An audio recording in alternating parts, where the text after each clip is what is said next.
Vamos agora a um outro tema, porque o presidente Lula se reuniu na tarde desta sexta-feira com o ministro das Relações Exteriores, Mauro Vieira, onde teria recebido detalhes sobre a primeira conversa com os Estados Unidos sobre o tarifaço. O encontro entre o chanceler brasileiro e o secretário de Estado americano Marco Rubio durou pouco mais de uma hora e, segundo nota conjunta que foi divulgada pelos países, a conversa foi muito positiva e marcou também a reabertura do diálogo entre Brasília e Washington após meses de crise diplomática. Interlocutores do Planalto disseram que as discussões se concentraram em temas comerciais e também em relação às sanções contra autoridades. A expectativa do governo brasileiro é que as negociações avancem e o encontro entre Lula e Trump ocorra nas próximas semanas. Quero ouvi-los e quero começar com o Dávila. Dávila, de fato aí, você acredita que o pragmatismo econômico, as relações que existem, o superávit brasileiro vai prevalecer em relação aí aos Estados Unidos e as questões políticas ficarão de fora mesmo, Dávila? Marcelo, o sinal quando Donald Trump encontrou Lula e disse que houve uma química era justamente para tentar colocar um ponto final na exploração política do episódio e começar a focar mais nas questões comerciais. E foi isso que ocorreu nesse primeiro encontro, parece que foi isso, porque nós não sabemos, né? Nesse primeiro encontro entre o secretário de Estado Marco Rubio e o chanceler Mauro Vieira. Então, parece que está andando bem as discussões sobre as questões econômicas, principalmente porque os Estados Unidos têm um interesse muito grande nos minerais raros, que o Brasil é o segundo maior produtor no mundo. Esse é um componente vital para os Estados Unidos, tanto para a defesa americana como para a parte de tecnologia.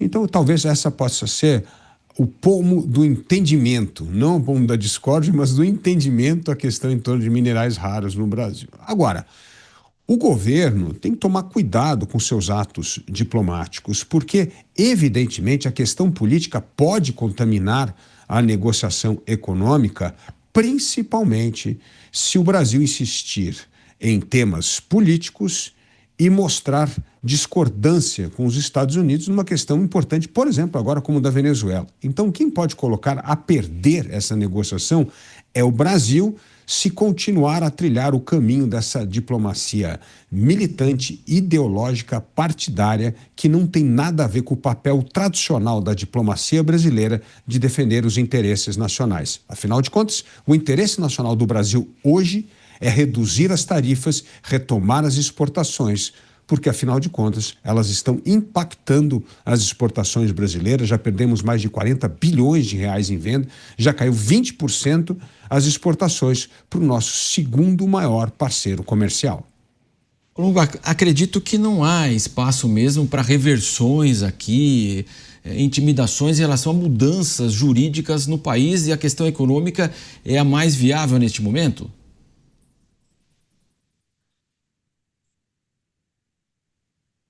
Acho que nós perdemos o contato com o delegado Palumbo, então eu faço essa pergunta para você, Mota. É uma pergunta difícil, Marcelo. Eu vi que em uma coletiva de imprensa, o chanceler brasileiro declarou que a reunião com o Marco Rubio foi marcada por uma atitude construtiva. O chanceler parece que teria dito também que a conversa foi o início de um processo auspicioso. Eu não sei quanto ao café, aço ou essas tais terras raras, mas uma coisa o governo brasileiro já mostrou que pode exportar: adjetivos. Eu estou até aqui imaginando que pode ter havido até o uso de inteligência artificial. O ChatGPT, me sugira aí 10 adjetivos positivos para que eu possa descrever uma reunião na qual nada foi resolvido. Dá para imaginar até aquela cena de uma fábula clássica. Espelho, espelho meu, existe governo mais esperto do que o meu? E aí o espelho responde: existe sim, o governo de Donald Trump. Palumbo está de volta conosco, né, Palumbo? A gente observa agora que há um silenciamento, né, do deputado Eduardo Bolsonaro nos Estados Unidos após esse encontro, né? Nós tivemos faz muito tempo que ele não dá entrevista, que ele não dá as suas declarações aí, evidentemente, que inclusive ajudaram a alavancar a popularidade do presidente Lula. O senhor acredita que, de fato, agora haverá espaço para discussões políticas ou só econômicas? Eu espero que o governo brasileiro deixe de lado o viés político e ideológico para o bem da nação, para o bem da economia brasileira. Um chefe de Estado não pode colocar o seu viés político e ideológico acima dos interesses da população. E a política é feita de gestos. Quando ele se intromete ou joga uma indireta, ou mesmo uma direta tão clara quanto a Luiz Solar em relação às atitudes do presidente americano com relação à Venezuela, já cria uma rusga. Não é o momento disso, é o momento de pacificação. Então, que se deixe de lado todo o viés político e ideológico e pense na nação brasileira. E a grande verdade é que o povo brasileiro, que vai ser o principal atacado aí por essas tarifas, que vai sofrer o maior prejuízo, a grande verdade é que eles não estão nem aí com essa briga ideológica extremista de direita com a esquerda.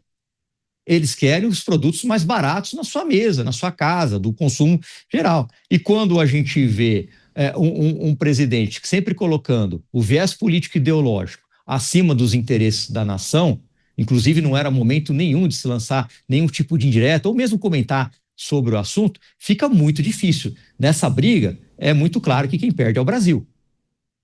Sem dúvida, Dávila. E você percebe, então, esse silenciamento aí de toda a ação que havia lá nos Estados Unidos envolvendo a família Bolsonaro? Marcelo, o importante nesse momento é mostrar que a diplomacia brasileira pode superar as brigas políticas. Isso é que falta na diplomacia brasileira, porque parte do movimento de Eduardo Bolsonaro nos Estados Unidos acabou tendo enorme repercussão no Brasil, justamente porque a diplomacia é liderada por essa questão ideológica, militante e partidária. Se a nossa diplomacia tivesse seguido a grande tradição do Barão do Rio Branco, que sempre soube separar os interesses nacionais das questões político-partidárias, e essa foi a grande tradição no Itamaraty durante tanto tempo, nós não estaríamos com uma diplomacia à deriva, perdida e refém de pressão político-partidária e ideológica. Esse é o problema. Então, aí a diplomacia perde o seu papel, a sua influência e a sua força.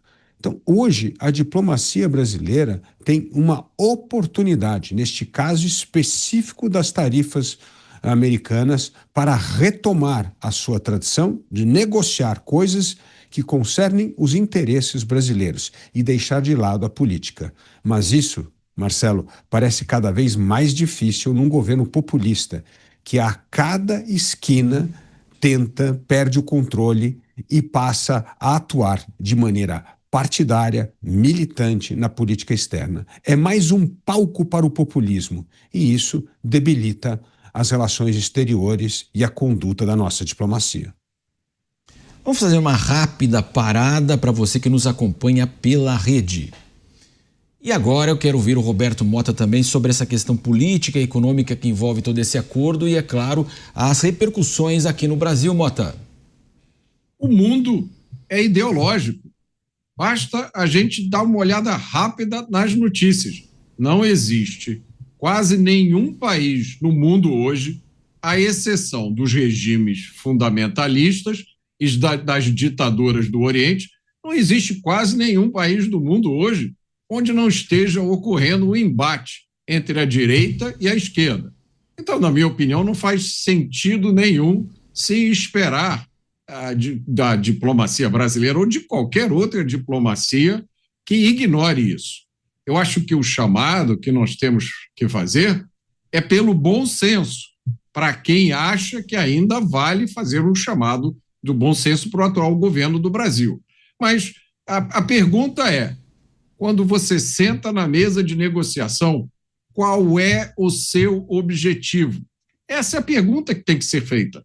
Quando você senta na mesa de negociação, você está visando o bem-estar da nação Você quer colocar o seu país em uma situação que coloque ele numa trajetória de desenvolvimento para que as gerações futuras tenham uma vida muito melhor do que a nossa? Ou a sua preocupação é com a eleição do ano que vem?